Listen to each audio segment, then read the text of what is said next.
બહુ મનોવૈજ્ઞાનિક અને સૂક્ષ્મ વર્ણન વેદવ્યાસજીએ શ્રીમદ ભાગવતમાં કર્યું છે. નમઃ પંકજ નાભાય નમઃ પંકજ માલિને નમઃ પંકજ નેત્રાય નમસ્તે પંકજાંઘ્રય. આ શ્લોક ભાગવતમાં 2 વખત આવે છે. અહીંયા તો ખરો જ, પરંતુ 10મા સ્કંદના 59મા અધ્યાયના 26મો શ્લોક, આ જ શ્લોક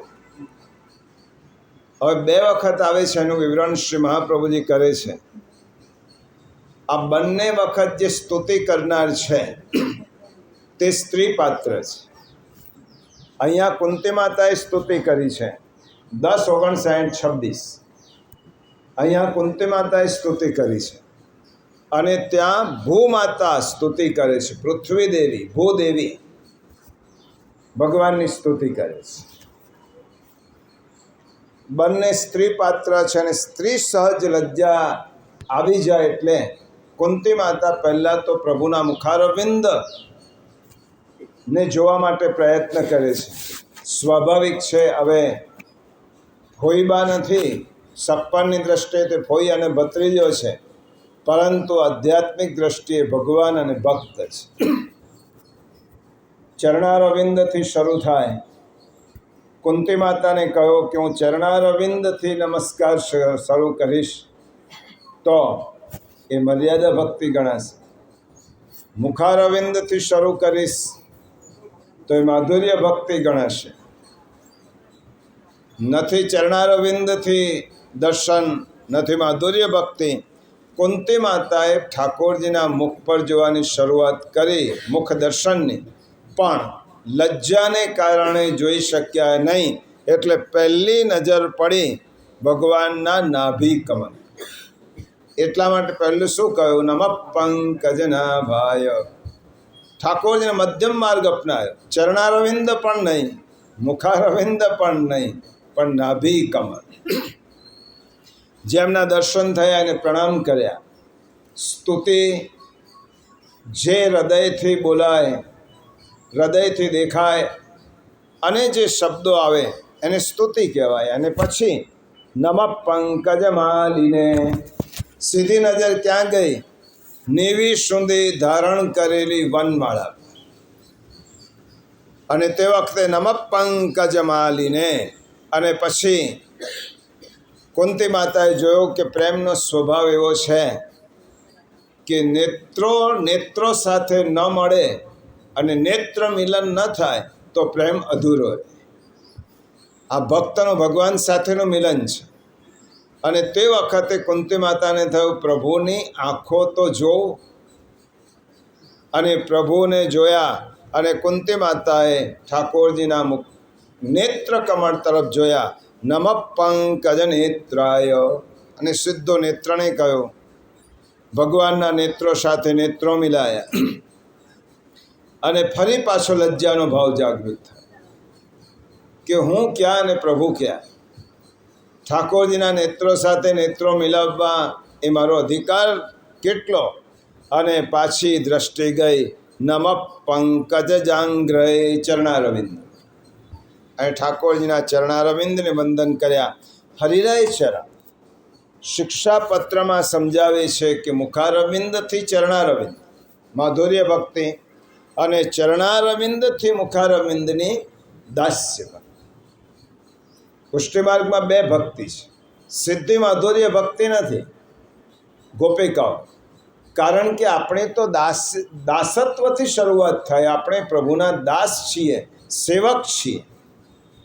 અને પછી માધુર્ય ભક્તિની તે એક અંતિમ અવસ્થા આવે. શ્રવણમ, કીર્તનમ, વિષ્ણુ સ્મરણમ, પાદસેવનમ, અર્ચનમ, વંદનમ, દાસ્યમ, સખ્યમ અને આત્મનિવેદન. છેલ્લી આવે. અને એ માધુર્ય ભક્તિ એ નાભી કમલથી ચરણારવિંદના દર્શન કર્યા છે. એટલા માટે કુંતી માતાની ભક્તિ હરિરાય ચરણ એમ કહે છે મર્યાદા મિશ્રિત પુષ્ટિ ભક્તિ છે. મર્યાદા મિશ્રિત પુષ્ટિ ભક્તિ. કારણ કે સીધા ચરણા મુખારવિંદ પર નથી ગયા, નાભી કમલે, ભગવાનના શ્રી અંગને. હવે શેની ઉપમા આપી છે? કમલ. જો ભગવાનના બધા જ શ્રીઅંગના હસ્ત કમલ, નેત્ર કમલ, ચરણ કમલ, આ બધાને કમલની ઉપના શા માટે? મહાપ્રભુજી આ સૂક્ષ્મ વિષય સમજાવ્યો છે. તમે જોજો, ભગવાનના બધા જ અંગોને કમલની ઉપમા અપાય. કેમ અપાય? કમળ સિવાય બીજાની ઉપમા કેમ નહીં? ભગવાનના ચરણ કમલ જેવા છે, નેત્ર કમલ જેવા છે, મુખારવિંદ કમલ જેવું છે, નાભી કમલ જેવી છે. ભગવાન કેવા છે? પ્રાકૃત નથી, અપ્રાકૃત છે. ભગવાન કે આપણા જેવા નથી, પ્રાકૃત શરીર ધારણ કરનાર, આનંદરૂપી શરીર ધારણ કરવાના ભગવાન અપ્રાકૃત નિખિલ ધર્મ રૂપમિતિ. ભગવાનનું શરીર એ પ્રકૃતિના તત્વોથી બનેલું નથી. તો ભગવાનનું શરીર બનેલું છે અપ્રાકૃત આનંદ માત્રથી બનેલું છે. તો ભગવાનને પ્રકૃતિના તત્વોની ઉપમા કેવી રીતે અપાય? ભગવાનને જો ઉપમા આપવી હોય, આમ તો સાહિત્યનો વિષય છે આ, કોઈ પણ વસ્તુ, કોઈ પણ વ્યક્તિની કે વસ્તુની ઉપમા આપવી હોય તો જેની ઉપમા આપવી છે એ એના કરતાં ચડિયાતું જોઈએ. તો ભગવાનને જો ઉપમા આપવી હોય તો તમે લૌકિક વસ્તુને કોઈ ઉપમા ન અપાય, અપ્રાકૃત ઉપમા અપાય ને તો હીનોપમા જેવો દોષ થાય. આ ભાષાનો શબ્દ છે. હવે આ દુનિયામાં અપ્રાકૃત શું છે? તો મહાપ્રભુજીએ સમજાવ્યું, બધા જ બ્રહ્માની સૃષ્ટિનું સર્જન છે. કમળ એવી વસ્તુ છે કે બ્રહ્માનું સર્જન નથી, કારણ કે બ્રહ્માની ઉત્પત્તિ પહેલાં કમળની ઉત્પત્તિ થઈ. જો ભગવાનની બ્રહ્માની ઉત્પત્તિ શેમાંથી થઈ? કમલમાં. તો કમલની નાડીમાં બ્રહ્માજી પ્રવેશ્યા અને પોતાનું ઉદ્ગમ સ્થાન શોધવા લાગ્યા. તો બ્રહ્માજીની ઉત્પત્તિ પહેલાં કમલની ઉત્પત્તિ થઈ. એટલા માટે કમલ એ બ્રહ્માની સૃષ્ટિનું સર્જન નથી. આ કમલ એ અપ્રાકૃત છે. માટે ઠાકોરજીના તમામ અંગોને કમલની ઉપમા અપાય. આ શ્રીમદ આચાર્ય ચરણનું આ દ્રષ્ટિકોણ છે. હવે 3 શ્લોકથી લીલાનું નિરૂપણ છે. પહેલા 3 શ્લોક સ્વરૂપ વર્ણન, બીજા 2 શ્લોક ગુણ વર્ણન, હવે લીલા વર્ણન. શ્રવણ ભક્તિ, કીર્તન ભક્તિ અને શ્રવણ ભક્તિ અહીંયા કર્યો છે. સ્વરૂપે જ્ઞાને શ્રવણમ ભવતી, આપણે જોઈ ગયા. ગુણે જ્ઞાને કીર્તનમ ભવતી અને લીલાયામ જ્ઞાતાયામ સ્મરણમ ભવતી. હવે શ્લોક કહેતા કુંતી માતા પ્રભુની સ્તુતિ કરે છે. યથા ઋષિકેશ ખલેન દેવકી કંસેન હૃદયાતિ ચિરં શુચાર્પિતા વિમોચિતાહં ચ સહાત્મજા વિભો ત્વૈવનાથે નમઃ વિપદગણા. હે ઋષિકેશ, જેવી રીતે કંસે કેદ કરેલા દેવકીજી ઘણા સમયથી દુઃખી હતા, તેમને આપે છોડાવ્યા.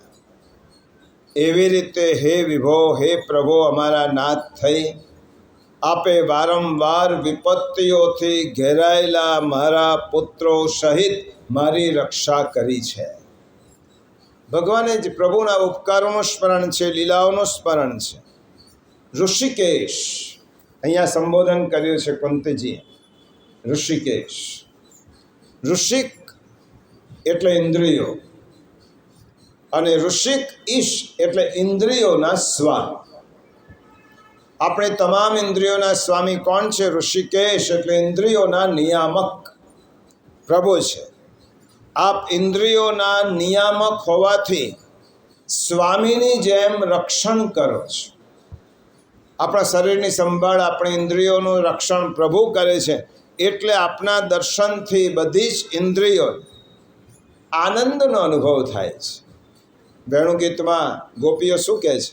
અક્ષણવતમ ફલમિદમ ન પરમ વિદામ. આજે પ્રભુ અમારી આંખોને આનંદ થયો, કારણ કે આપના દર્શન કર્યા. આંખો મેળવ્યા પછી પ્રભુના દર્શન કરવા એ જ આંખોનું સાચું ફળ, નહીં તો બીજું ફળ નહીં. કાન મળ્યા પછી પ્રભુના ગુણગાન સાંભળવા એ જ કાનનું ફળ, અને મુખ જીભ મળ્યા પછી પ્રભુના ગુણાનુવાદ કરવા, કીર્તન કરવા એ જ જીભનું ફળ. તો આ ઋષિકેશ્વર ઇન્દ્રિયો આપનું સ્મરણ કરે, આપની સ્તુતિ કરે, સ્વાભાવિક છે, કારણ કે આપ ઇન્દ્રિયોના સ્વામી છો અને એના રસમાં ડૂબેલા બધી જ ઇન્દ્રિયો આપનું વંદન કરે છે. અને પછી ભગવાનની લીલાઓનું નિરૂપણ કરતા કુંતી માતાએ હવે જન્મ પ્રકરણને યાદ કર્યું. ખલેન કંસેન દેવકી અતિ ચિરમ વૃદ્ધા પાખંડી કંસ દ્વારા આપના માતા પિતાને ઘણા સમય સુધી કેદમાં રાખવામાં આવ્યા, ઘણા દુઃખોનો અનુભવ કર્યો. આપે તેમને વિમોચિતા મુક્ત કર્યા, એ પણ આપની લીલા જ છે. આપના માતા પિતાને મુક્ત કર્યા. એથી પણ કુંતી માતાજી કહેવા માગે છે, પ્રભુ માતા પિતાને જે સુખ નથી આપ્યું એથી પણ વધારે સુખ તમે અમને આપ્યું છે. શા માટે? આ જન્મ પ્રકરણના સુબોધનીજીમાં મહાપ્રભુજી લખે છે, શરણાગતનું કેટલું પ્રભુ રક્ષણ કરે છે. પોતાના 6 ભાઈઓને મરવા દીધા. ઇતિ ષટ્સેષુ બાલેષુ, દેવકીના 6 પુત્રો મૃત્યુ પામ્યા, કંસે એને મારી નાખ્યા. 6 પુત્રોને મરવા દીધા પોતાના ભાઈઓને, પણ શરણાગત કુંતીજીના 5 પુત્રોમાંથી એક પણ પુત્રને મરવા ન દીધો. આ શરણાગત વત્સલતા છે પ્રભુ. પ્રભુ આપે કેટલું કર્યું, આપણી મોટી લીલા જ છે. એ લીલાઓનું વર્ણન થઈ શકે તેમ નથી. દેવકી કરતાં પણ મારા ઉપર આપે વિશેષ કૃપા કરી છે. સહાત્મજા, આત્મજા, તમે જેને કુખેથી જન્મ્યા એના કરતાં પણ મારા ઉપર આપે વિશેષ કૃપા કરી છે. હે નાથ, આપણા 6 ભાઈઓને આપે મરવા દીધા, પણ મારા 5 પુત્રોને આપે સુરક્ષિત રાખ્યા. હે વિભો, આપ સર્વ સમર્થ છો. દેવકી માતાને તો આપે એક જ વાર છોડાવ્યા, મને તો વારંવાર વિપત્તિઓમાંથી આપણે છોડાવ્યા છે. એટલા માટે કુંતી માતા કહે છે હવેના શ્લોકમાં, વિશાન મહાગ્ને પુરુષાદ દર્શનાદ દક્ષત સભાયામ વનવાસ કૃચ્છ્રત મૃધે મૃધેનેકમહારથાસ્રતો દ્રોણસ્ત્યશ્મ હરે વિરક્ષિતા વિષેથી અગ્નિથી અસુર દ્રષ્ટિથી કુરુ સભાથી વનવાસ કષ્ટથી અનેક યુદ્ધે બહુવીર અસ્ત્રથી કરી સુરક્ષા હરિદ્રોણી અસ્ત્રથી. જે પ્રભુએ ઉપકાર કર્યા તે સ્તુતિમાં કુંતા માતાએ વર્ણવ્યા છે. પ્રભુ આજ પર્યંત આપે અમારું કેટલું રક્ષણ કર્યું. આપે મને અનાથ જાણી, પોતાના માતા પિતા કરતાં પણ મારા ઉપર આપે વિશેષ કૃપા કરી. એકવાર નહીં, અનેક વાર. મારી એકલીની નહીં, મારા સમગ્ર પરિવાર દુઃખોથી નહીં, દુઃખોની પરંપરાઓથી હે પ્રભુ મારી રક્ષા કરી છે. કૃપાનાથ, આપની રક્ષાના કેટલા પ્રસંગો ગણાવો. પ્રિયજનો, આ શ્લોક દ્વારા આપણે એટલું શીખવાનું છે, કોઈક વાર ઠાકોરજીની સન્મુખ બેસી ઠાકોરજી આપણા ઉપર જે કૃપા કરી હોય તેનું સ્મરણ કરજો. આ પણ સ્તુતિ જ છે. સ્તુતિ કોઈ પુસ્તકમાં આપેલું હોય તેનું પાઠ કરવાથી સ્તુતિ થાય એવું નથી. આપણા ઉપર ઠાકોરજી જે કૃપા કરી છે તેનું વર્ણન કરજો, નિવેદન કરજો. પ્રભુ આપે આનાથી મારું રક્ષણ કર્યું, આનાથી મારું રક્ષણ કર્યું. આ સ્તુતિ છે. અને એ સ્તુતિમાં આપણે પ્રભુની કૃતજ્ઞતાનું સ્મરણ કરીએ છીએ. અનેક ઉપકારોમાં હું કયા ઉપકારો ગણાવું. મારા પુત્રને આપેલા વિષવાળા ઝેર, વિષમાંથી ઝેર પીવડાવવાનો પ્રયત્ન કર્યો તો કૌરવોએ, સર્પના ઝેરથી, લાક્ષાગૃહમાંથી, હિડિંબા વનમાં રહેલા રાક્ષસોથી, સભામાં દ્રૌપદીના વસ્ત્રો ને બચાવી, એની લજ્જા બચાવી અને આપે રક્ષા કરી. વનમાં દ્રૌપદીનું અપહરણ થતું હતું, તેમાંથી બચાવ્યા. 10,000 શિષ્યો ભોજન માટે પધાર્યા. એક એક પ્રસંગ, એક એક લીલાનો એક એક પ્રસંગ છે. દુર્યોધને ચાતુર્માસ કર્યો. દુર્વાસા સહિત 10,000 ઋષિઓને 4 મહિના દરમિયાન જમાડ્યા. ચાતુર્માસ પૂરો થવાનો હતો. હવે દુર્યોધને વિચાર કર્યો કે પાંડવોને વનમાં મોકલ્યા છે, એનાથી મને સંતોષ નથી. વનમાં પણ એમને એટલા દુઃખી કરી દઉં કે 12 વર્ષ પછી પણ અહીંયા પાછા ના આવે અને દુર્વાસાનો શ્રાપ એમને નડે અને એમનું સર્વનાશ થાય, એવો પ્રયત્ન દુર્યોધન કરવાની ફિરાકમાં હતો. 4 મહિના સુધી દુર્વાસા 10,000 શિષ્યો સાથે દુર્યોધનના ભોજન કર્યું છે. છેલ્લા દિવસે દુર્વાસાએ કહ્યું,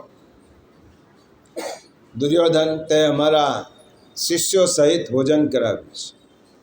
કાલે અમારે તને આશીર્વાદ આપીને જવું છે. એટલા માટે કાલે અમે આશીર્વાદ આપીને જઈશું. દુર્યોધનની કુટિલ નીતિ જુઓ. દુર્વાસાજી, મુનિવર, આપના આશીર્વાદ તો મને વારંવાર મળતા જ રહે છે. મારી ઈચ્છા એવી છે કે મારા નાના ભાઈઓ પાંડવો વનમાં છે અને વનમાં જઈને તેમને તમે કાલનું છેલ્લું ચાતુર્માસનું પારણું ત્યાં કરજો અને ત્યાં જઈને તેમને આશીર્વાદ આપજો, તેમનો પણ કલ્યાણ થાય. પણ એક વસ્તુ કહી દઉં કે ત્યાં જશો ને તો દ્રૌપદી એ મધ્યાહ્ન કાળ સુધી એમનો નિત્યક્રમ ચાલે છે. માટે જવું હોય તો મધ્યાહ્ન કાળ પછી જજો અને ત્યાં એમને ત્યાં 10,000 શિષ્યોનું પ્રેમથી ભોજન કરજો, તેમને આશીર્વાદ આપજો અને એમનો પણ ઉદ્ધાર થાય. મારો તો તમે આશીર્વાદ આપેલા જ છે. આટલું માગો છો. અને દુર્વાસા બીજા દિવસે પહોંચ્યા. મધ્યાહ્ન દુર્યોધનની કુટિલ નીતિ જુઓ. તમે મધ્યાહ્ન કાળ પછી પહોંચો, કારણ કે એમના નિત્યક્રમ ચાલતો હોય છે. દુર્યોધનને ખબર હતી કે મધ્યાહ્ન કાળમાં દરેક પાંડવો જમી રહે, દ્રૌપદી બધાને જમાડે, પછી અક્ષય પાત્રમાંથી કંઈ જ નીકળતું નથી. અને વનવાસમાં રહેલા પાંડવો પાસે 10,000 શિષ્યોને ખવડાવવા માટે શું હોય?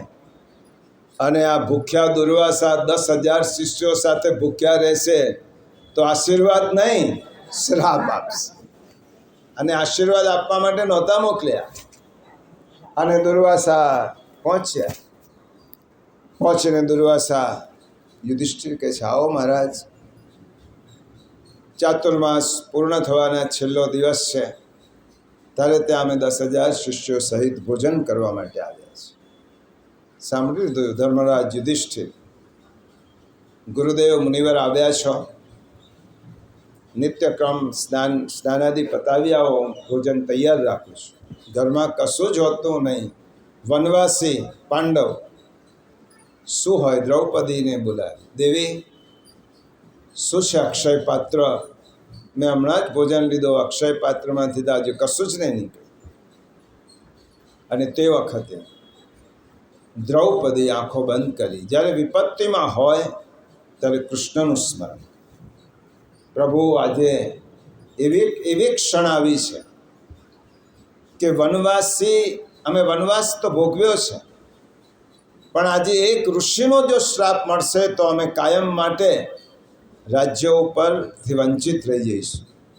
અને દુર્વાસાને 10,000 શિષ્યો સહિત ભોજન કરવા આંખો બંધ કરી પ્રભુ આપનું સ્મરણ કરું છું. કૃષ્ણ કૃષ્ણ બધા.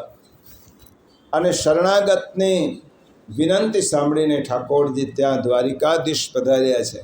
બોલ દ્રૌપદી, શું હતું? કામ હતું, પણ પહેલાં કામ નહીં, પહેલાં મને ભૂખ લાગી છે, કંઈક હોય તો હા. હું ભૂખ્યો આવ્યો છું, તે બોલાવે એટલે હું રાજભોગ છોડીને આવ્યો છું. દ્રૌપદીને થયું કે આજે બધા ભૂખ્યા જ આવે છે, શું આપું? ના, તો કંઈક તો આપ, તો મારા માટે જમતા પહેલાં કંઈક ભાગ મારો કાઢી રાખે છે. પ્રભુ, હે દ્વારિકાનાથ, ક્ષમા કરજો, આજે મેં ભોજન લઈ લીધું છે, તો તારું અક્ષય પાત્ર આપ. તે કંઈક તો રાખ્યું હશે મારા માટે.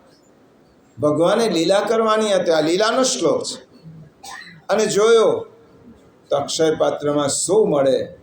પ્રભુએ પોતાના ઐશ્વર્યથી એક ભાજીનું પાંદડું ઊભું કર્યું અને એ ભાજીનું પાંદડું અક્ષય પાત્રમાંથી હાથમાં લીધું અને મુખમાં મૂકતા વિશ્વાત્મા તૃપ્યંતો, આ પાંદડું ભોજન કરું છું, આનાથી સમગ્ર વિશ્વના જીવો તૃપ્ત થાય. અને પ્રભુએ સંકલ્પ કર્યો આખી દુનિયાના બધા જ જીવોને તૃપ્તિ થાય. એ સંકલ્પ માત્રથી સ્નાન કરવા ગયેલા દુર્વાસાને 10,000 શિષ્યો સહિત ખાટા ઓડકાર આવવા માંડ્યા. જાણે પેટ ભરેલું છે, કશું જ નહીં જાય. અને આ બાજુ ભગવાને કહો કોઈ ચિંતા ન કરો, ભીમસેનને કહો કે તૈયાર કરો. શું તૈયાર કરો? રસોઈ. તમે રસોઈ માનસિક રીતે તૈયાર કરો. અને યુધિષ્ઠિરે કહો પ્રભુ આપની શું લીલા છે ખબર પડતી નથી. તમે રસોઈ તૈયાર, જો સમય થઈ ગયો છે, દુર્વાસા હજી આવ્યા નહીં, બોલાવા જાઓ. ભીમસેનને આજ્ઞા કરી, ભીમસેન બોલાઈ આવો. આ બાજુ ભીમસેન દુર્વાસાજીને બોલાવા જાય છે. દુર્વાસાજી જુએ છે પેલા ભીમ આવ્યા છે ને આપણે પકડીને લઈ જશે, હવે અંદર જાય એવું કશું છે જ નહીં, માટે અહીંથી સીધા વિદાય થાવ. અને દુર્વાસા આવે છે. ભીમસેન આવીને કહે મુનિવર ચાલો, રસોઈ તૈયાર છે. ના ના, અમારે કશું જ ખાવું નથી, પણ તમારા માટે તો અમે રસોઈ સિદ્ધ કરી દીધી છે. ના ના, હવે એક દાણો પણ જાયો નથી. તમે આવો, તમે તેમ કહેતા હતા આશીર્વાદ આપવાનું, અમે અહીં બેઠા બેઠા જ આશીર્વાદ આપીએ છીએ. તમે સુખી થાઓ, આમ થાઓ, તેમ થાઓ, રાજ્યના માલિક થાઓ, સર્વ તમારું કલ્યાણ થાઓ. હજી પણ જે આશીર્વાદ જોઈએ હું આપી દઉં, પણ અમને અહીંથી સીધા જવા દે. દુર્વાસાજીને 10,000 શિષ્યો સાથે પ્રભુએ પોતાની લીલા માત્રથી ત્યાંથી વિદાય કરી. એટલા માટે કુંતી માતા કહે છે દુર્વાસા મુનિના શ્રાપમાંથી વનમાં અતિથિઓને ભોજન કરાવવા, સૂર્ય દ્વારા અક્ષય પાત્રના દાન કરાવવાથી, વિરાટનગરના યુદ્ધથી, કુરુક્ષેત્રના સંગ્રામથી, મારા પુત્ર ઉપર છોડેલા બ્રહ્માસ્ત્રોથી પ્રભુ આપે તો છેલ્લી કમાલ કરી પાંડવ વંશના એક તંતુને સંભાળી રાખી. ઉત્તરાના ગર્ભમાં બાળકની રક્ષા કરી. કુંતાજી ગદગદિત થયા. હે કૃષ્ણ, તમારા સ્નેહને, તમારા ઉપકારને હું કેટલું સ્મરણ કરું, કેટલું વાગોળો. તમે શું કર્યું છે? તમે દેવકી માતાની રક્ષા કરી, એના કરતાં વધારે મારી રક્ષા કરી છે. અને જેવી રીતે પ્રભુ અને રક્ષા કરવા માટે આપે કૃપા કેવી કરી, દૂર રહીને રક્ષા ના કરી, પાસે આવીને રક્ષા કરી. તમે ઉપર દ્વારિકામાં રહીને અમારી રક્ષા કરી એવું નથી, તમે પાસે પણ આવ્યા, સ્વજન પણ થયા, આત્મીય થયા, અમારી સાથે દુઃખો પણ ભોગવી અને દુઃખમાંથી અમને છોડાવી. જો માણસને બચાવવો હોય ને તો જાતે આવવું પડે. ઉપરથી માણસ કોઈ બળતો હોય અને તમે બળતા માણસને એમ કહીએ અને બહાર કાઢો, બહાર કાઢો, બળતાની પાસે પહોંચીને એને ખેંચવો પડે. ડૂબતા માણસને અંદર તળાવમાંથી કે સરોવરમાંથી બહાર કાઢવો પડે. પાસે આવીને કરવી પડે. ભોજન જાતે કરવું પડે, ભજન જાતે કરવું પડે, પરણવા જાતે બેસવું પડે. એવી રીતે પ્રભુ પાસે પણ જાતે બેસવું પડે. અને પ્રભુ પાસે તમે જાતે બેસશો તો પ્રભુ તમારી સામે જાતે આવશે. ભગવાનની જો સિદ્ધાંત મુક્તાવલીનો કોઈને પૈસા આપીને કરાવેલી સેવા કે કોઈ દ્વારા પૈસા લઈને કરેલી સેવા બંને નિરર્થક છે. તમે પૈસા આપીને કોઈ પાસે સેવા કરાવો એનો અર્થ નથી, એનામાં તમારો અહંકાર કે મમત્વ નહીં જાય. અને પૈસા લઈને સેવા કરો એમાં પણ તમારો અહમતા અને મમતા જવાની નથી. અહમતા અને મમતા છોડવા માટે તો તનુજા અને વિત્તજા સેવા કરવાની આજ્ઞા શ્રી મહાપ્રભુજીએ કરી છે. માનસી તો પછી સિદ્ધ થાય. શા માટે સેવા તનુજા કરવાની? ગમે તેટલા મોટા હોઈએ, ઠાકોરજીના નંદાલયની બુહારી જાતે કરવી પડે. મોટા પુરુષોત્તમદાસ શેઠ જેવા કાશીના હોય, ધનાઢ્ય શેઠ, તો પણ પોતળી પહેરી અને ગૌશાળામાં ગાયનું વાસીદું ગાયને સેવા કરે, છાણ ઉઠાવે. કેટલાય સેવકો હોય. આ તનુજા સેવા દ્વારા મારા શરીરના અહંકારને ઓગાળવાનો છે. હું દુનિયામાં ઘણો મોટો હોઈશ, પ્રભુ તારી સામે તો હું નાનો જ. એટલા માટે શરીરથી સેવા કરવાની આપણી અહંતા દૂર થાય, મારો અહંકાર દૂર થાય. અને વિત્તજા સેવા કરવાની, મારી પાસે જેટલું વિત્ત છે, ભગવાન કરોડો અબજો રૂપિયાની અપેક્ષા નથી રાખતા. પદ્મનાભદાસજીનો પ્રસંગ આપણને ખબર છે. પદ્મનાભદાસજી શ્રી મહાપ્રભુજીના અનન્ય સેવક, કથા વાર્તામાંથી પોતાનું જીવન ગુજરાન કરે. શ્રી મહાપ્રભુજી આજ્ઞા કરી કે ઠાકોરજીનું નામ વેચવા માટે નથી, વેચવા માટે છે. ઠાકોરજીના ગુણગાનને વેચશો નહીં, એને વહેંચો. અને તે દિવસથી પદ્મનાભદાસે સંકલ્પ કર્યો કે એક પણ રૂપિયો હું સ્વીકાર નહીં કરું. પરિસ્થિતિ વિકટ આવી. બ્રાહ્મણ હતા, આજીવિકાનું બીજું કોઈ સાધન નહીં. થોડી ઘણી જમીન લીધી, ખેતી કરતા હશે અને થોડી ઘણી આજીવિકાનું ઉપાર્જન થતું હશે, એમાંથી પહેલાં ઠાકોરજીને સેવા કરવા. એક સમય એવો આવે, સેવા માટે કઈ જુદી જુદી સામગ્રી ધરવાની હોય. પદ્મનાભદાસજીએ તો પોતાની પાસે ચણા હતા, છોલે, બીજું કશું જ હતું. 10, 5, 7 દોના મૂક્યા. બધા જ દોનામાં થોડા થોડા ચણા પધરાય. ઠાકોરજીને ધર્યા. પ્રભુ આપ જે સમજો તે, આ માનભોગ સમજો, સફેદી સમજો, જે સમજવું એ તે સમજો, મારી પાસે આ જ છે અને હું તમને આ જ ભોગ ધરાવી શકું છું. ઠાકોરજીને ધરાવ્યું. સેવકને ખબર પડી કે પદ્મનાભદાસજીને આટલો દ્રવ્યનો સંકોચ છે, ઠાકોરજીની સેવા કરવા માટે પૂરી સામગ્રી પણ નથી. શ્રી મહાપ્રભુજી પાસે વાત કરી. કૃપાનાથ, પદ્મનાભદાસજી આટલા મોટા વૈષ્ણવ, એમની પાસે ઠાકોરજીની સેવા માટેની સામગ્રી નથી. માત્ર છોલા ધરાવીને ઠાકોરજીને બધો જ ભાવ કરે છે. શ્રી મહાપ્રભુજી આજ્ઞા કરી, મારો અનન્ય સેવક મારી આજ્ઞાનું પાલન કરે છે, ઠાકોરજીની સેવા કરે છે. એક ગાળો ભર્યો સામગ્રી અને કહું, જાઓ પદ્મનાભદાસજીને ત્યાં લઈ જાઓ, આ ગાળું ભરીને સામગ્રી અને ત્યાં ઉતારી દેજો. થોડીક વારમાં ગાળું ભરીને સામગ્રી આવી. પૂછ્યું, ક્યાંથી લાવ્યા છો?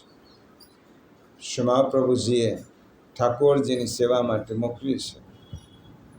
પદ્મનાભદાસજી પોતાના સેવ્ય સ્વરૂપ પાસે જઈને કહે છે, પ્રભુ મારા છોલા જો પસંદ ના આવતા હોય તો પછી તમે શ્રી મહાપ્રભુજીને ત્યાં જ પધારો, મારી પાસે આ જ છે. ગુરુનું દ્રવ્ય લઈને હું આપની સેવા કરું તો મને શું ફળ મળવાનું છે? જો આવું જ હોય, ઠાકોરજી પ્રસન્ન થઈને કહ્યું, પદ્મનાભદાસ, તારા છોલામાં મને જે ભાવ આવે છે એ જ ભાવ તું જાળવી રાખજે. મને છોલામાં બધી જ સામગ્રી હું આરોપું છું. બીજા દિવસે પદ્મનાભદાસે ગામ છોડી દીધું. જેનાથી મારા ગુરુને પરિશ્રમ થતો, જેના કારણે ગુરુને મનમાં સંતાપ થતો હોય, તો શા માટે મારે અહીં રહેવું જોઈએ? પ્રભુ મારી પાસે આ જ છે અને આ જ તમને આપી શકું એમ છો. ઠાકોરજીએ કહ્યું, જ્યારે ગિરધરજીએ પહેલો 56 ભોગ કર્યો, બડો મનોરથ, ઠાકોરજીની સન્મુખ અનેક પ્રકારના વ્યંજનો સિદ્ધ કરીને, સામગ્રી સિદ્ધ કરીને મૂકેલી છે. અને ગિરધરજીને થયું કે આટલી સામગ્રી પહેલી વખત ઠાકોરજીને કોઈ અંગ ધરાવી હશે. અને ગિરધરજી પ્રભુના સ્વરૂપના કાનમાં જઈને કહેવા લાગ્યા, પ્રભુ કૈસો રહ્યો, આનંદ આવ્યો કે નહીં? ત્યારે ઠાકોરજી બોલ્યા, પદ્મનાભદાસ કે છોલા જેસો નહીં. આવ્યો પણ પદ્મનાભદાસના છોલા જેવો નહીં. ગિરધરજીની આંખમાં શું આવ્યું?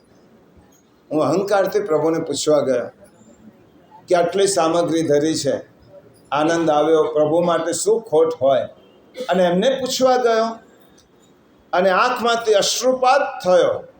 ઠાકોરજીએ ગિરધરજીમાં દીનતા જોઈ અને પછી બોલ્યા, અબ આ ગયો, હવે આવી ગયો. હું તો ભાવનો ભૂખ્યો છું, સામગ્રીનો થોડો ભૂખ્યો છું. અને એટલા માટે કુંતી માતા કહે છે કે પ્રભુ પાસે જેનું પ્રભુ પાસે જાતે જ બેસવું પડે, હમતા અને મમતા, એ તમે મમત્વ છોડવું છે તો પોતાની પાસે જેટલું વિત્ત છે, એવું નહીં માનતા કે ઝૂંપડીમાં રહેનાર માણસ પ્રભુની સેવા ન કરી શકે. બંગલામાં કે શહેર મહેલમાં રહેનાર જ સેવા કરે. ઝૂંપડીમાં રહેનાર પાસે મકઈનો રોટલો છે, શાક છે, તો ઠાકોરજી નહીં ધરે અને સેવા કરે. ઠાકોરજી તો બાજરીના રોટલા અને સૂકી રોટલી, ઘી વગરની રોટલી પણ ઠાકોરજી આરોગે છે, માગીને લે છે. તો આ સેવામાં એવું કશું નહીં કે ઘણા લોકો ગભરાય છે, શું વૈભવ જોઈએ સેવામાં. સેવામાં ઠાકોરજીને ભાવો ભાવનયા સિદ્ધ, ભાવનાથી જ ભાવ સિદ્ધ થાય છે. એનો અર્થ એમ નહીં કે ગમે તે વસ્તુ ઠાકોરજીને ધરાવી. તમારી શક્તિ અને વૈભવ હોય તો ઉત્તમ વસ્તુ ઠાકોરજીને ધરાવો. શક્તિ અને વૈભવ ન હોય અને તમારી પાસે જ ન હોય તો કોઈની પાસે માગીને વ્યાજના પૈસાનું, ઉછીના લીધેલા પૈસાનું ઠાકોરજી આરોગતા નથી. કોઈની પાસે માગવા જાઓ, મારે સેવા કરી, થોડી સ્મોરસ આપો, થોડું ઘી આપો. માગેલા અન્નથી ઠાકોરજીની સામગ્રી ન થાય. એટલા માટે માગેલું, ઉછીનું લીધેલું, ઉધાર લીધેલું, વ્યાજ પર લીધેલું, એનાથી ઠાકોરજી ક્યારે પણ પ્રસન્ન થતા નથી. તું તારી કમાણીનું એક વસ્તુ પણ મને અર્પણ કરીશ તો પ્રિય છે. પરંતુ આપણે જો ઉત્તમ વસ્તુના ભોગતા, આપણે ઉત્તમ વસ્તુ આરોગતા હોઈએ, એનાથી પણ ઉત્તમ વસ્તુ આપણા ઠાકોરજીને ધરે. એ અવમૂલ્યન પણ ના ચાલે અને એના માટે સેવા છોડી દેવી એ પણ ના ચાલે. સેવા જાતે જ કરવાથી પ્રભુ જાતે જ પધારે છે. નહીં તો ભગવાન કહે કે તો મારું સ્વરૂપ છે જ, હું ક્યાં છું, તારે એને જે ધરવું હોય તે ધર. પ્રભુનો આવિર્ભાવ ત્યારે જ થાય કે જ્યારે તમે પ્રભુનો પ્રભાવનો ઉભરો આવે છે. એકવાર બાદશાહે બિરબલને એક સવાલ પૂછ્યો, बिरबल खुदा कब आता है? आ सवाल पूछो, बिरबल खुदा कब आता है? बिरबले कहो, खुदा तो खुदों के लिए आता है. खुदा तो एना माटे आवे छे पोतानुं होय. बादशाहे कहो, पोताना निजजनो माटे प्रभु पधारे, बीजा माटे ना. केवी रीते था? आ तो पछी केवी रीते थाय? बादशाहे कहो, कैसे कह सकते हो, प्रमाण दो. त्यारे बिरबले केटलीक बात एवी छे के अनुभव वगर खबर ना पड़े. अने बिरबले शुं कर्युं? बुद्धिशाળી હતો અને બુદ્ધિશાળી બિરબલે બાદશાહના રાજકુમાર જેવું જ પૂતળું બનાવ્યું, એકદમ આબેહૂબ, જાણે રાજકુમાર જ છે એવું એક સરસ પૂતળું બનાવ્યું. રાજાની સવારે નીકળી, ખોડામાં પેલો પૂતળો લઈને બિરબલ બેઠો. રાજાને એમ લાગ્યું કે રાજકુમારને લઈને બિરબલ આવે છે. એ લઈને બેઠો. યમુના કિનારે સવારી આવી. રાજા ઉતર્યા, બિરબલ ઉતર્યો અને બિરબલે ધીરે રહીને પેલો પોતળો જલમાં સરકાવી દીધો. પોતળો જ હતો. રાજાને ભ્રાંતિ થઈ. તેને થયું કે આ મારો શહજાદો જ ડૂબી ગયો. એટલે અકળાઈને રાજા એકદમ જલમાં કૂદી પડ્યો. બિરબલે હાથ જોડીને કહ્યું, જાપના આપ ખુદ ક્यों अंदर गए? કેમ અંદર ખુદ ગए? આ બાળક નહોતો, આ તો પૂતળું હતું. કેમ अंदर गया? बादशाह कहो, बिरबल मैंने समझा कि वे मेरा शहजादा डूब गया. तो बिरबले कहो, जहाँ अपने शहजादा के लिए आप बिना किसी के पूछे खुद पड़े, वैसे ही ऊपर वाला भी अपने शहजादों के लिए खुद पड़ता है. खुदों के लिए आए उसको खुदा कहते हैं।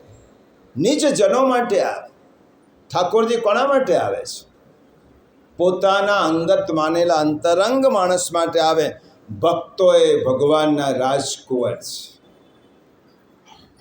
આપણે પ્રભુના રાજકુંવર છે, અને પોતાના નિજ જનની આપત્તિ પ્રભુ સહન કરી શકતા નથી। એ કોઈ દૂતને મોકલતા નથી, એ સ્વયં પ્રભુ આવે છે। આ અવતાર લીલાનું મુખ્ય કારણ જ આ છે, પરિત્રાણાય સાધુના।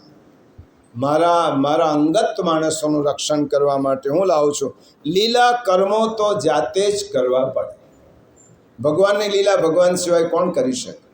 માખણ ચોરીની લીલા ભગવાને જ કરવી પડે, ગોવર્ધન ભગવાને જ ઉચકવો પડે, રાસમાં ભગવાને જ રમવું પડે। લીલા માટે કોઈ પ્રોક્સી ના ચાલે, લીલા જાતે કરવી। પ્રભુ લીલા માટે કોઈને ના મોકલે। ભગવાનની લીલા, ભગવાનના સ્વરૂપ, ભગવાનના ગુણ, આ બધું શ્રવણ અને સ્મરણ કરવા માટે ઠાકોરજીએ લીલા કરી છે। અને હવે કુંતીજીની વિલક્ષણ માગણી જુઓ, દુનિયાના કોઈ ગ્રંથ આવી માગણી કરી નથી, કોઈ વ્યક્તિએ કરી નથી। પ્રભુ આપનાર સમર્થ છે, ઈશ્વર સન્મુખ બિરાજે છે। સમગ્ર બ્રહ્માંડના અધિપતિ કુંતીજી સન્મુખ ઠાળા છે, અને કુંતીજી પ્રભુ પાસે માગે છે, પ્રભુ એક વસ્તુ માગવી છે આપણી પાસે। કુંતીજીને પ્રભુ કહે છે, માં ફોઈબા, પહેલી વાર તમે એમ કહો છો કે કોઈ વસ્તુ માગવી છે। પ્રભુ ખુશ થયા, માગો, જે માગો તે આપીશ। આજે હું એટલો બધો પ્રસન્ન છું ને તમે મારી પાસે માગો છો, તો મારું સૌભાગ્ય છે કે હું તમને આપું। બોલો ફોઈબા, શું આપું? કુંતી માતા કહે છે, વિપદ સંતો ન શશ્વત તત્ર તત્ર જગદગુરો ભવતો દર્શનમ યસ્માદ અપુનર્ભવ દર્શનમ। વિપત્તિ અમને હોજો પદે પદે જગદગુરુ, રાખ ટાળનારું પુનર્જન્મ મળે દર્શનાપન। કુંતી માતા શું માગે છે? હે જગદગુરુ શ્રી કૃષ્ણ, પાલવડો પાથરીને તમારી સન્મુખ આજીજી કરીને હાથ જોડીને વિનંતી કરું છું, અમને વિવેકના દાન દેનારી, ભક્તિના લક્ષણ આપનારી, અમારી શાનને ઠેકાણે લાવનારી અને અમારા અકિંચનને આંગણે વારંવાર તમને તેડી લાવનારી વિપત્તિઓના ડુંગરો અમને આપજો। એક દુઃખ નહીં, વિપદ બહુવચન છે, દુઃખો। સંતો થોડાક સમય માટે નહીં, શાશ્વત સમય માટે। વિપદ સંતો, મને એકલીને નહીં, અમને બધાને, મારા પરિવાર। વિપદ સંતો ન શાશ્વત, પગલે પગલે વિપત્તિઓ આપ, પગલે પગલે દુઃખો આપ। ઠાકોરજી પૂછે છે, ફોઈબા, માગી માગીને આજ માગ્યું? કયા દુઃખ ભોગવવાના બાકી છે? જીવનમાં તમે કયો દુઃખ ભોગવ્યો નથી? એટલા માટે કુંતાજીએ જોડી ફેલાવીને કહ્યો, લાલા, હું તારી પાસે માગણી કરું છું, મને આજ આપ। શ્યામ સુંદર, એટલા માટે વિપત્તિઓ તમારી પાસે માગું છું કે જ્યારે જ્યારે વિપત્તિઓ આવે ને ત્યારે પ્રભુ તમે અમારી સન્મુખ હોવ છો। મારે દુઃખ સાથે લેવા દેવા નથી।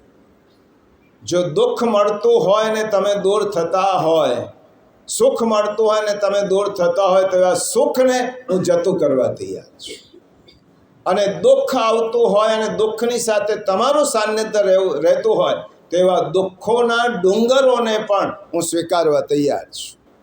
હે શ્યામ સુંદર, અમે જ્યારે વનમાં ભટકતા હતા ત્યારે તમે ગમે ત્યાંથી શોધતા શોધતા અમારી પાસે આવતા, અને અમારી પાસે આવીને અમે એમ કહીએ કે હે કૃષ્ણ, 12 વર્ષનું તો અમને વનમાં રહેવાનું છે, તારે ક્યાં રહેવાનું છે? તો અમારી સાથે કેમ આટલા કષ્ટો ભોગવે છે? ત્યારે અમે તને જવાનું કહેતા હતા. પ્રભુ એમ કહેતા હતા કે અહીંથી જાઓ. ત્યારે તમે નહોતા જતા, કારણ કે અમને કષ્ટો હતા. અને જ્યારે આજે હું પાલવ પાથરીને માગણી કરું છું, હે ઈશ્વર રોકાઈ જાઓ, ત્યારે તમે અહીંથી જવાનું કહો છો. કારણ શું? કષ્ટના સમયે તમે અમને છોડતા નહોતા. એટલી જ માગણી છે કે વિપત્તિઓનું દાન કરો. અને પ્રભુને આશ્ચર્ય થયું. માગનારા સુખો માગે, સમૃદ્ધિ માગે. કુંતાજીની આંખોમાંથી અશ્રુ પ્રવાહ વહેવા લાગ્યો. મન ભરાઈ આવ્યું છે. શ્રી કૃષ્ણના ઉપકારોનું સ્મરણ થયું છે. હે નાથ, તું અનાથનો બેલી છે. જેનું કોઈ નથી એનો તો કંઈક બનીને એની પાસે પહોંચી જાય છે. અને સુખમાં તો બધા સાથ આપે, પણ દુઃખમાં તો સાથ આપનાર છે. દુનિયાના બધા જ લોકો દુઃખમાં મોઢું ફેરવી લે છે, જ્યારે તો જ એવી એક વ્યક્તિ છે કે દુઃખમાં પાસે આવીને ઊભો રહ્યો છે. દુઃખોનું સ્મરણ થયું. અને જેવી રીતે ઘઉંનો દાણો ઘંટીમાં નાખી અને ઘઉં પીસાઈ જાય, એવી દુઃખની ઘંટીમાં કુંતા માતા પીસાયા છે જીવનભર. એમનું જીવન તો જુઓ. કુંતી માતા હજી કુમારિકા અવસ્થામાં દુર્વાસા મુનિ પ્રસન્ન થયા અને તેમને મંત્ર આપ્યો. કુંતાજીએ મુગ્ધવશ થયા, મંત્રનો ઉપયોગ કર્યો. સૂર્યનારાયણ પ્રસન્ન થયા, પોતાના તેજથી એક પુત્ર આપ્યો, એનું નામ કર્ણ. અને કુમારી માતાને પુત્ર મળ્યો.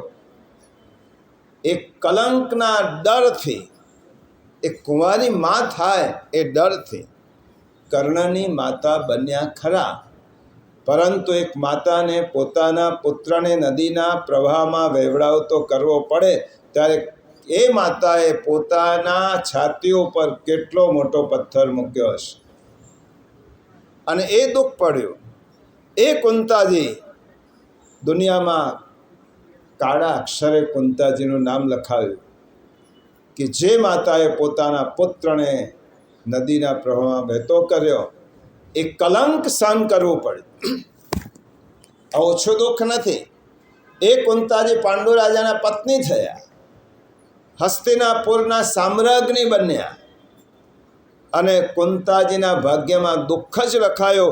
નિરોગી પાંડુ રાજાનું શરીર પાંડુ રોગથી ગ્રસ્ત થયું. અને સામ્રાજ્ઞી કુંતાને જંગલમાં ભટકવાનું આવ્યું.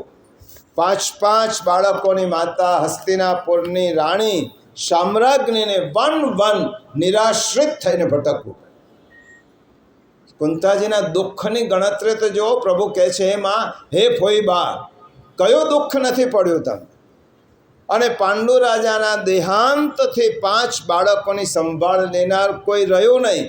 ધૃતરાષ્ટ્ર જેવા ઘરના વડીલોએ પણ અન્યાય જ કર્યો. અને પછી તો કુંતાજીના 5 પુત્રોને મારવાના કાવા દાવા શરૂ કર્યા.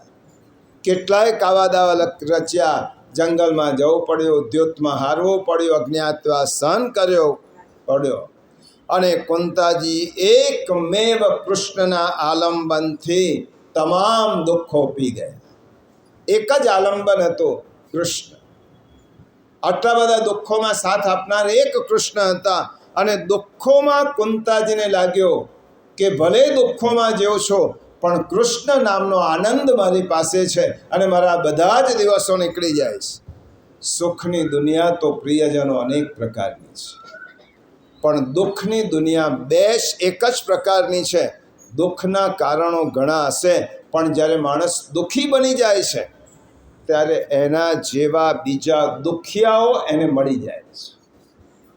એને મળી જાય કે મને પણ તમારા જેવું દુઃખ છે. ત્યારે એકબીજા પ્રત્યે હમદર્દી છે. તમે વિચાર કરજો, દુઃખમાં જેટલી આત્મીયતા હોય છે એટલી સુખમાં હોતી નથી. અછતના દિવસો હોય. તમે તમારો જ વિચાર કરો. આપણો 50 વર્ષ પહેલાં પૂર્વકાળ યાદ કરો. પૂર્વકાળમાં જાઓ, એક જ ઘર હોય, 7, 8, 10 જણ રહેતા હોય, એક જ કમાણી હોય અને એ કમાણીમાંથી ઓછો કમાણી અને થોડોક હોય અને થોડાકમાંથી બધા વહેંચીને ખાય. કોઈ 2 રોટલી ખાવી હોય તો એક ખાય, બીજાને અડધી આપે, બીજાને અડધી આપે, એકબીજાને આગ્રહ કરે.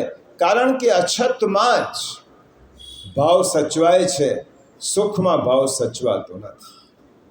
અછતમાં બીજાનો વિચાર આવે છે, સુખમાં બીજાનો વિચાર આવતો નથી. સુખ માણસને સ્વાર્થી બનાવે છે અને દુઃખ માણસને હમદર્દ બનાવે છે. મારા જેવો કોઈ બીજો દુઃખી હશે, કોઈ બીજો ભૂખ્યો હશે, એટલા માટે વહેંચીને ખાવાનું દુઃખ શીખવે છે અને એકલ પેટે ખાવાનું સુખ શીખવે છે. કુંતા માતા પ્રભુની પાસે કહે છે, પ્રભુ, દુઃખ સમતા પેદા કરે છે અને સુખ વિષમતા પેદા કરે છે. કુંતાજીએ કહ્યું, કૃષ્ણ, મેં જાણી લીધો કે દુઃખની આગ તો જ ફેલાવે છે અને તેમાંથી બચાવવા માટે પ્રભુ તમે જ આવો છો. દુઃખની આગ કદાચ અમારા કર્મોથી ફેલાતી હશે અને એ દુઃખની આગમાંથી છોડાવવા માટે તમે જ આવો છો. એટલા માટે કુંતાજી કહે છે, ઝોલી પસારીને હું આપની પાસે માગણી કરું છું, વિપદ સંત ન શાશ્વત યત્ર યત્ર જગદગુરો. કુંતાજી દુઃખ એટલા માટે માગે છે, પ્રભુ, દુઃખના દિવસો હતા ત્યારે તમારું દર્શન થતું હતું, તમારું સ્મરણ થતું હતું, તમારું સાનિધ્ય મળતું હતું. આપનું સાનિધ્ય મળતું હશે ને તો દુઃખના ડુંગરો તરી જઈશું. અને દુઃખમાં જ આપ સાથે રહેતા હોય તો અમને દુઃખ મંજૂર છે. દુઃખમાં જ પ્રભુ સાથે રહેતા હોય, આ જ તમારી જો પદ્ધતિ હોય તો દુઃખ આપો. દુઃખ એટલા માટે માગો છો કે એની સાથે તમે આવશો. અને સુખ એટલા માટે નથી માગતી કારણ કે સુખ આવશે અને તમે જતા રહેશો. એટલા માટે સુખ નથી જોઈતો. હે કૃષ્ણ, સુખ અને દુઃખની વ્યાખ્યા રામાયણમાં હનુમાનજીએ કહી છે. કહ હનુમંત વિપત પ્રભુ સોય. હનુમાનજીને પૂછ્યું, પ્રભુ, વિપત્તિ તો તેને કહેવાય. કહ હનુમંત વિપત પ્રભુ સોય, જબ તક સુમિરન ભજન ન હોય. જ્યાં સુધી તમારું સ્મરણ અને ભજન થતું નથી એ જ વિપત્તિ. તમારું સ્મરણ અને ભજન થાય એ જ સંપત્તિ. તો તમારું સ્મરણ અને ભજન સુખમાં થતું નથી, તમારું સ્મરણ અને ભજન તો દુઃખમાં થાય છે. એટલા માટે કુંતી માતાએ પ્રભુની પાસે શું માંગ્યું છે? દુઃખ. દુઃખ સાથે કોઈ એમને નિસ્બત નથી. કુંતી માતા એમને નિસ્બત છે પ્રભુ સાથે. મારા પ્રભુ મારી સાથે રહેતા હોય તો હું દુઃખ ભોગવવા તૈયાર છું. આચાર્ય ચરણોએ અને સુબોધિનીમાં સરસ લખ્યું છે, એશા ભગવતો વિપરીતા લીલા. આ ભગવાનની વિપરીત લીલા છે. તો જોડી ભરીને દુઃખ આપ, તો આકાશ ભરીને દુઃખ આપ. આ દુનિયાના દુઃખો દુઃખ નથી લાગતા નંદલાલ. તારો વિયોગ એ જ અમારા માટે દુઃખ છે અને તારો સંયોગ એ અમારા માટે સુખ છે. દુઃખ આપવું અને સુખ આપવું એ મહાપ્રભુજી કહે છે પ્રભુની વિપરીત લીલા છે. ભગવાનને એમ થાય, જો હરિરાય ચરણે શિક્ષાપત્રમાં કહ્યું, પ્રભુ તો સંસાર વૈરી છે, કૃષ્ણ સંસાર વૈરી છે. જ્યારે પોતાનો નિજ જન, પોતાનો બાળક સુખમાં એટલો છકી જાય, ભૂલી જાય, ત્યારે બલિરાજાનું દ્રષ્ટાંત યાદ કરો. બલિરાજાની પાસેનો જ્યારે ધન સંપત્તિ છીનવી લીધી અને પ્રભુએ અને બલિરાજા શરણમાં આવ્યો, ત્યારે બ્રહ્માજી પૂછે છે, પ્રભુ, બલિરાજા પાસેથી આટલું બધું લઈ લીધું, એ તો તમારો ભક્ત હતો. પ્રભુએ ભાગવતમાં કહ્યું, જેના પર કૃપા કરવા માગું છું ને પહેલી એની સંપત્તિ લઈ લઉં છું. કારણ કે સંપત્તિના જોરથી મારું સ્મરણ ભૂલી જાય છે. અને મને યાદ કરે એટલા માટે હું તેની પાસેથી તે લઈ લઉં છું. જેવી રીતે બાપાને પિતાની ઈચ્છા હોય કે મારો દીકરો મને બોલાવે અને જે ઢીંગલીથી રમતો હોય તે ઢીંગલી છુપાવી દે અને છોકરો કે પપ્પા પપ્પા મમ્મી મમ્મી મારો પેલો રમકડો ક્યાં ગયો, આટલું બોલાવવા માટે રમકડો છુપાવી દે. એવી રીતે જગત પિતા પોતાનું નામ આપણા મોઢામાંથી સાંભળવા માટે કેટલીક વસ્તુ આપણાથી છુપાવી દે છે, જેથી પ્રભુનું સ્મરણ કરીએ. પ્રભુ ક્યાં ગયો ક્યાં ગયો.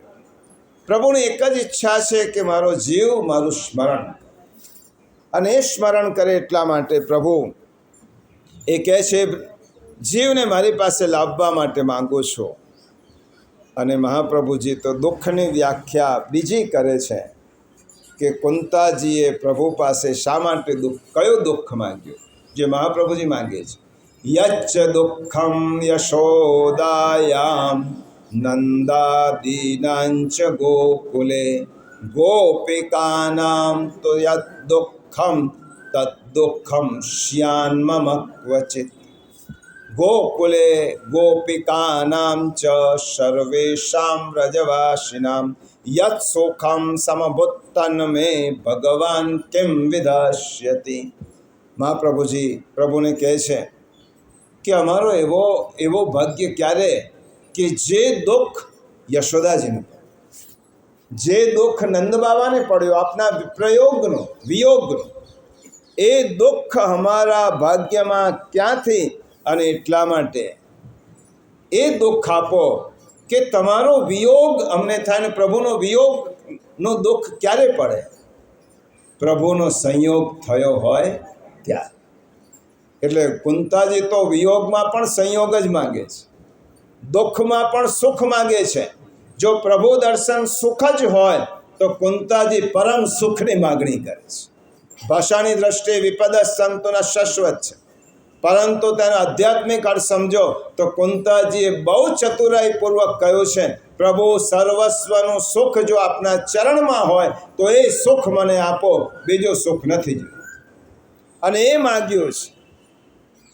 અને કુંતા માતા માગે છે. અને હવે પછીના શ્લોકમાં કુંતી માતા પ્રભુને કહે છે જન્મૈશ્વર્યમ શ્રુતશ્રીભીરેધમાનમદપુમાન નૈર્વાત્યભિતાત્વં વૈ ત્વામ ક્રિયત ગોચરમ. જન્મ વૈભવ વિદ્યાથી જેથી મદાંધ માનવી નામ સંકીર્તનો નાથ આપના ના શકે કરી.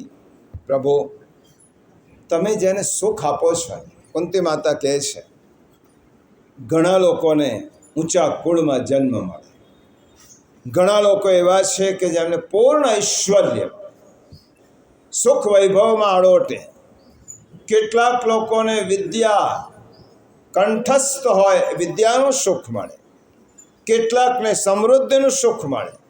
પ્રભુ આ બધું મળ્યા પછી તેમનામાં તેમને ઘમંડ આવે છે, અભિમાન આવે છે, અને તે મનુષ્ય આપનું નામ લઈ શકતો નથી. જેની પાસે તમે બધું જ સુખ ઠાલવો છો ને એ નામ કારણ આપ તો એવા લોકોને દર્શન આપો છો જે અકિંચન છે, નિસ્સાધન છે, જેવા લોકોની પાસે આપ પહોંચો છો.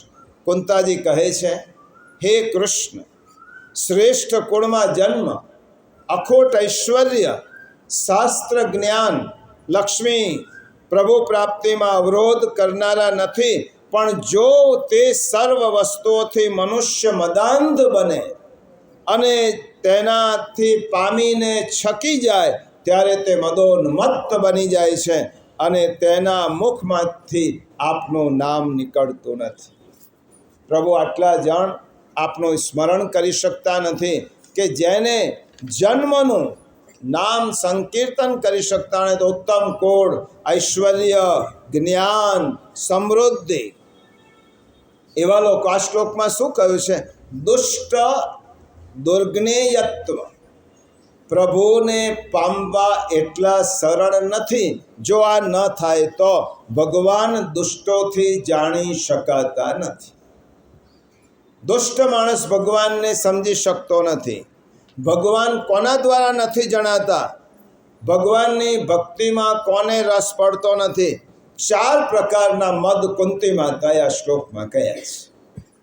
પહેલો, સતકુલ મદ. મોટા કુળમાં જન્મ થયો હોય તેનો પણ મદ આવે. મારા જેવું મોટું કોણ છે? ધન મદ આવે. મારા જેવો શ્રીમંત અને સમૃદ્ધિવાન કોણ છે? ઐશ્વર્યનો મદ. વિદ્યાનો મદ આવે. મારા જેવો વિદ્યાવાન કોણ છે? કીર્તિનો મદ આવે. મારા જેવો કીર્તિવાન કોણ છે? એમની આંખે આ અહંકાર છે ને, આંખે પાટા બંધાઈ છે.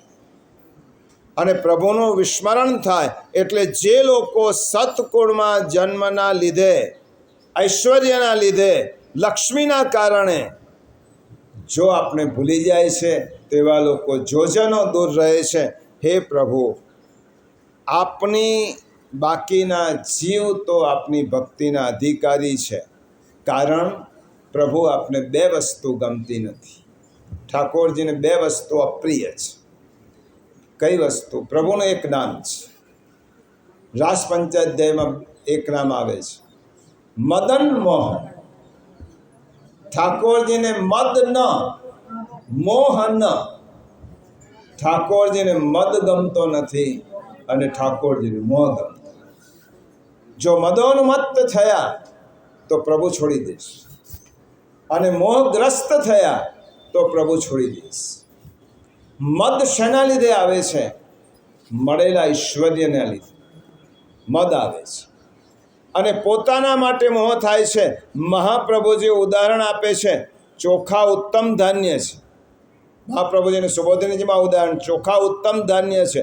મનુષ્ય, પિતૃ કે દેવ કાર્યમાં ઉપયોગમાં લેવાય, પરંતુ તે જ ચોખા જો સડી જાય તો તેનો દારૂ બને. ઉત્તમ ધાન્ય છે, મદિરા બને. ચોખા તો ઉત્તમ ધાન્ય છે. પ્રભુએ ઉત્તમ વસ્તુ, ઉત્તમ કુળમાં જન્મ થવો, ઐશ્વર્ય મળવું, વિદ્યા મળવી, સમૃદ્ધિ મળવી, આ ખોટું નથી. મહાપ્રભુજી ઉદાહરણ આપ્યું, ચોખા ઉત્તમ છે. દેવ પિતૃ કાર્યમાં બધા જ મનુષ્ય પિતૃ ઋણમાંથી મુક્ત થવા માટે આપણે અક્ષત વગરની પૂજા ના થાય. પૂજાપામાં અક્ષત જોઈએ, પણ એ અક્ષત જો ઉત્તમ હોય તો. પણ એ જ ચોખા જો સડી જાય તો શું થાય?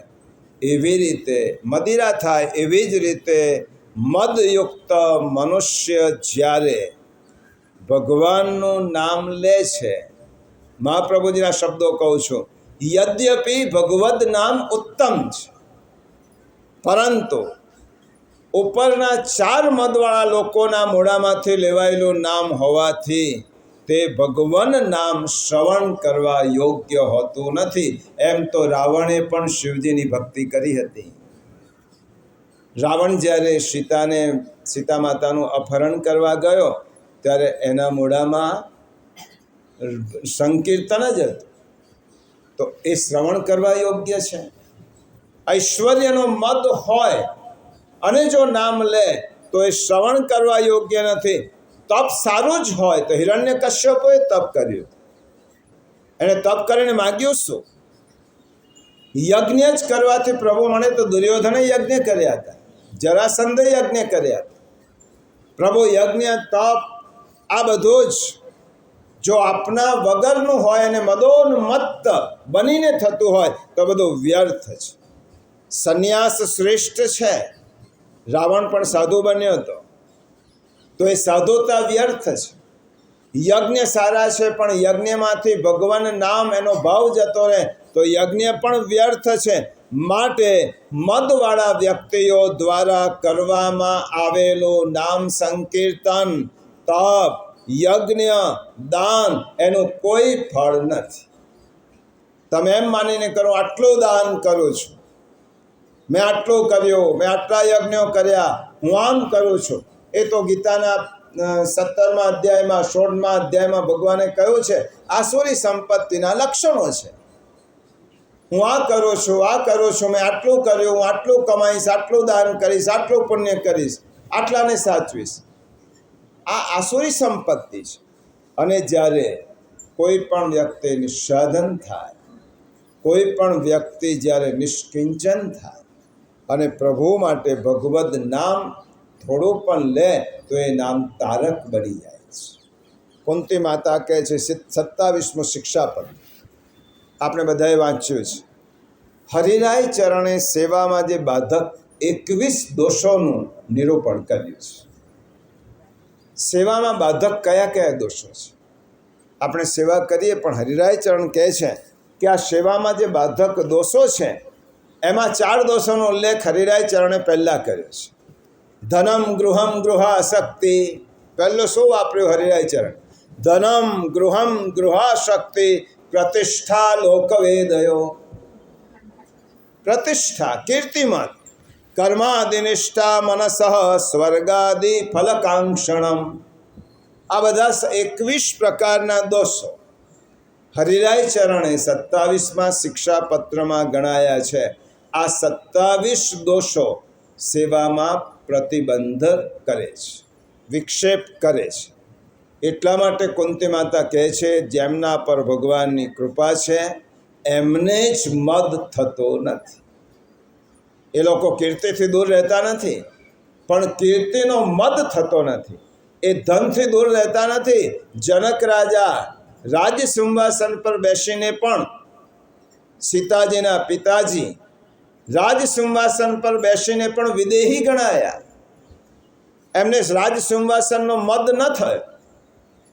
બલિરાજાએ બધું જ આપીને બલિરાજા પણ નિષ્કિંચન થયા. બલિરાજાને મદ પ્રભુએ દૂર કર્યો. એવી રીતે પ્રભુની કૃપા થાય. જો મદ એટલો નાનો શબ્દ છે. તમે એક આ માળા સિદ્ધ કરી હોય ને અને ભાગવતજીને પહેરાવે અને તમારા મનમાં પહેલું આ માળા મેં બનાવી છે, આવે કે ના આવે? મદ એટલે બહુ મોટું સમજતા નહીં તમે. મદ એટલે જે વખતે આપણે જે વસ્તુમાં આવે આ મેં કર્યું, આ મારા દ્વારા પ્રભુએ કરાવ્યું, હું નિમિત્ત બન થવાનું છે. તો આ મારા દ્વારા પ્રભુએ કરાવ્યો, મને નિમિત્ત બનાવ્યો, મને સાધન બનાવ્યો. એ પ્રભુની મારા પર કૃપા છે. એ તો ભગવાને ગીતામાં કહ્યું આ બધાને ભીષ્મ દ્રોણ પ્રમુખત સર્વેશામ ચ મહિક્ષિતા, આ બધાને મેં હણેલા જ છે. તારે તો નિમિત્ત થવાનું છે. એટલા માટે મદ કોણામાં ના આવે? પ્રભુ કૃપા હોય તો ઐશ્વર્યનો મદ, ધનનો મદ, વિદ્યા મદ, કીર્તિ મદ એમને નડતા નથી. એ એને સાધન બનાવી દે છે. પરંતુ જો મદ આપે તો એનો શું? ભગવાનની કૃપા કોણા ઉપર થાય? ત્યારે તુલસીદાસજીએ રસ્તો બતાવ્યો. બીનું સત્સંગ ન વિવેક ન હોય. સત્સંગ વગર વિવેક આવતો નથી. રામ કૃપા બિન સુલભ ન સોય. તુલસીદાસજીએ કહ્યું સત્સંગ વગર, વિવેક વગર પ્રભુ મળતા નથી. આ સંપત્તિ, આ બધું મને મળ્યું છે, એ કોનું? મારું કે ભગવાન? એ સમજો તો વિવેક કહેવાય. આ બધાનો હું માલિક નથી, હું ટ્રસ્ટી છું. આ માલિક તો ભગવાન છે. આ બધાનો ટ્રસ્ટી છું. આ બધાનો હું પ્રતિનિધિ છું. ભગવાને મોકલેલી પ્રસાદી છે. સાચું શું અને ખોટું શું એ સમજવું, એનું નામ વિવેક કહેવાય. અને વિવેક ક્યારે આવે? બીનું સત્સંગ અને વિવેક ન હોય. સત્સંગ વગર વિવેક આવતો નથી. અને સત્સંગ ક્યારે મળે? તમે અહીંયા બેસી શકો છો. રામ કૃપા બિન સુલભ ન સોય. અને સત્સંગ રામ કૃપા વગર સુલભ થતો નથી. પ્રભુ એ સત્સંગ સુલભ થાય તો જ આ મદ અને મોહ માણસના નીકળે. આપ નિસ્સાધન, નિષ્કિંચન, ભક્તોના પ્રિય છો એમ કહીને કુંતી માતાએ કહ્યું. હવે તો પ્રભુ સાંજનો સમય થઈ ગયો છે. 7 વાગવાની તૈયારી છે અને હવેની સ્તુતિ હું આપની કાલે કરીશ. તો ભગવાન રથમાં બિરાજેલા છે. કુંતી માતા સ્તુતિ હવે આવતીકાલ પર રાખી અને આવતીકાલે કુંતી માતાની વિશેષ સ્તુતિ જોઈશું. આજના સત્સંગ અહીંયા જ આપણે વિરામ. श्री गोवर्धन नाथ की जय, श्री वल्लभाधीश की